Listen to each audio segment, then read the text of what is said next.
Welcome to Kingdom Mothers Rise Up, where I encourage and equip you to heal your heart and renew your mind so you can live the fully abundant life Jesus promised you. Let's go. It's time to move. Boundaries aren't impatience. They don't mean that you're not being loving. Boundaries are about what you will do, not getting someone else to do what you want them to do. I saw a post on Facebook the other day that got me thinking about this again. I'm going to read you the post and then share my thoughts on the misunderstandings around boundaries that I see in this section of the post. The person wrote, "I'm so grateful God gave me patience with someone doing work at our house. What should have been a 2 or 3 day job stretched for a week due to not showing up, one day not letting us know anything, and cutting days short. In the past, I would have thought I need to set a boundary. You know, the voices in books and social media about needing to set boundaries. Anyway, I can't thank God enough that in this encounter, He led me to be understanding and show His love." Their perspective here shows that they don't understand boundaries. This person says in their post they felt like setting a boundary would not be being understanding and not showing God's love. But that's not what a boundary is. And as I read it too, I thought, well, I wonder what they thought a boundary was going to do for them. If you hired someone to do work and they made an agreement about how long that work was going to take and the work takes longer, then you just have a conversation to see if you're going to continue to go forward or if there's going to be a breach of contract. You're going to figure that out. But that's a conversation. It's not a boundary. It feels like their idea is, well, I'm going to set a boundary and tell them you be here or else. That's an ultimatum. That's not a boundary. Possibly a boundary would be, if the work isn't done by this day, I'm not paying you. If you have an agreement of when it's supposed to be done, hopefully in that agreement, there's also the layout of what happens if the work goes longer. But it's not a boundary to hold to in an agreement. To keep your part of the agreement would be actually your boundaries. And if they're not holding their part, that's them not holding to their boundaries. And then you need to decide what you're going to do with that relationship. If holding a boundary is not being loving, then God is not loving because God Himself has boundaries. He says Jesus is the only way to heaven. You must accept Jesus, His sacrificial death for you, in order for you to have relationship with God where you can be with Him forever. That's God's boundary. He says, these are my requirements. This is the way in. If you try to get in another way, I won't let you in. That's His boundary. Like, your access to me comes through this one point. It comes through Jesus, my Son. I don't allow anyone in by any other way. That's His boundary. And having those boundaries is loving. It's allowing Him to be true to Himself. It's allowing us to be good stewards of our bodies and time and resources that He's given us when we say, here's what I can do and here's what I can't do. Those are your boundaries. What you can do, what you can't do, not here's what I'm going to make someone else do. If you're like me and grew up without healthy boundaries, it can be really tricky to change your thinking and put them into practice. They sound freeing and empowering. They sound wonderful, right up to the point you try to put them in place. It took me years to understand how to state what I needed and what I was going to do, rather than to try and control the outcome of someone else's choices. But you're right, though. Boundaries are empowering and they do create freedom. So it's worth figuring out how to use them properly. And I think that's been the most helpful thing for me, is to say, what am I going to do? And often in those situations, kind of like the person that wrote this post, I want someone else to do something different. And so I used to think, like they do, that I needed a boundary. And I may have needed a boundary, but it wasn't about getting the other person to do what I wanted. One example I can think of was with a pair of scissors. And as this was an area that boundaries were demonstrated, we were not allowed to use mom sewing scissors on anything but fabric. And so in a way that looks like her controlling. And I think this is why it gets twisted and confused, because it's not her controlling, it's her being a good steward, saying, my sewing scissors are for fabric.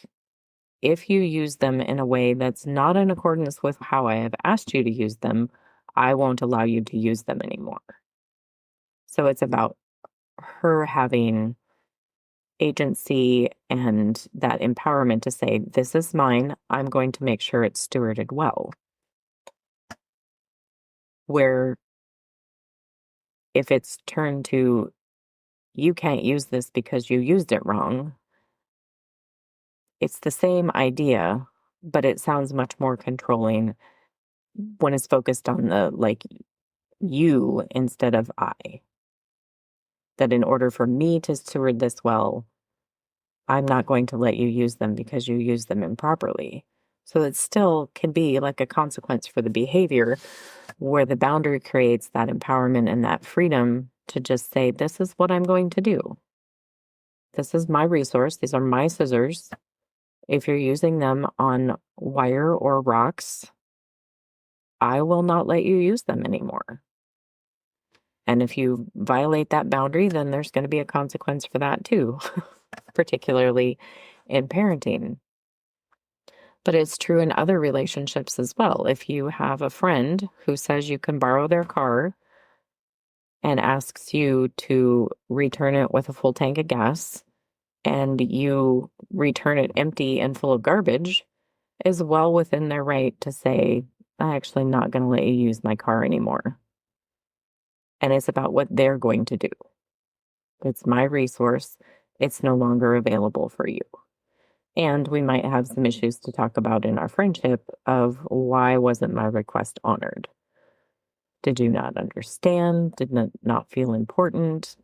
And this is where in the post, they mentioned they were grateful for having patience and that they were able to show understanding and love.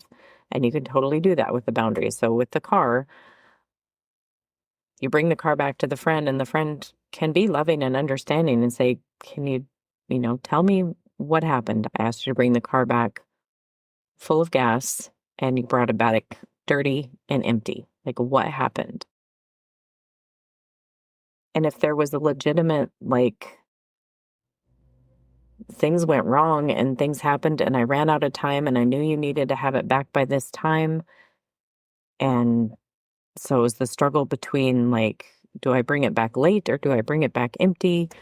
And, somebody ended up in the hospital. There could be a legitimate reason how things went wrong so that the boundary wasn't honored. Or the friend could respond with, oh, I guess I forgot about that. That shows you in the friendship how much they value the friendship, how much they value you as a person, how you honor their boundaries. And that helps you decide how much to invest and how much access to give people based on how they treat your boundaries. So boundaries are very important, but they're not about making someone else do something. It's about saying, this is what I need. I need my scissors to be respected. I need my car to be treated well. I need my own person, my own mental health, all the things. I need these to be treated well. And if you're interacting with people who don't seem to care that that's what you've said you need, then you can limit your access to them by saying, I'm not going to have phone conversations, or if I feel disrespected, I'm going to take a break from the conversation. It definitely helps to talk it through with someone else, because I still can see how, like, it can sound like an ultimatum. It can sound like control. But the key is that just like boundaries create freedom for you, there's that same freedom for the other person.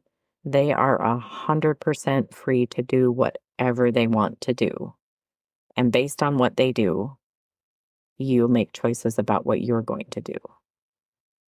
And that's where it gets hard because we don't want the other person to be completely free to make whatever choice and do whatever they want, because often there's that underlying fear that we're not valuable enough, we're not important enough, and they won't choose us over their own way or what they want. So we're afraid to set that boundary, not because we don't want to be controlling. We're actually being more controlling and manipulative in not setting the boundary because we're trying to keep the other person from rejecting us. We're trying to manage their emotions and their reactions and their responses instead of just managing our own and being like, you are free to do whatever you want to do, which again is what God does with us. He's very clearly laid out, like, this is what's best. This is what works. I know because I designed the whole system, but you are free to do whatever you want. You are not free from the consequences of those choices, but you are free to do whatever you want. And that's why he can hold his boundaries and be loving, because I can love you even if you're making choices that hurt me, because you are free to do that. I might love you from a little farther away. I might limit access to resources, and I am free to do that just like you are free to respond however you want to my boundary. So when God says, this is the way that you access relationship with me in eternal life, it's through Jesus, my son. That's the access point. I don't let anyone in any other way. You do the same thing with your house. I have a front door. That's where people come in. They need to ask permission to come in if they don't live here. Anybody that tries to come in through a window or some other way, like, I'm not allowing that. That's not okay. So we have boundaries. And I think, like I was saying earlier, it's that we're afraid to let the other person be free. Because if they're free, there's that fear that they will abandon us or reject us, tell us that we're not important enough to honor our boundaries, to have those conversations, to figure out what's going on and what we need.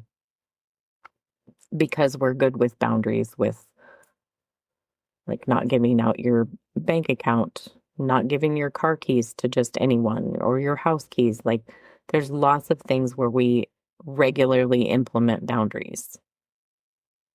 And it's in those interpersonal relationships where we're afraid of finding out that we're not enough, that we're not valuable to that other person, that boundaries are hard. So along with figuring out, what am I going to do? What do I need? First, you have to believe that you're worth loving and taking care of. And that even if you're lonely for a while, you're only going to have relationship with people who also see that you are valuable and lovable and worth honoring and respecting. The foundation for good boundaries starts with your relationship with yourself. And to have a good relationship with yourself, I believe you need to have a relationship with your Creator, because your value is intrinsic because He said so, because He made you in His image. And He loves you. He paid a high price for you. And it can take time to really believe that. There's one thing to know it in your head, but to really fully believe that I am loved and I will be okay, even if every person on earth tells me that I'm not worthy and I'm not enough. But you can get there. And if you're interested in finding out how, learning more about implementing boundaries in personal relationships, you can schedule a call with me. I would love to talk to you about it. Thank you for listening.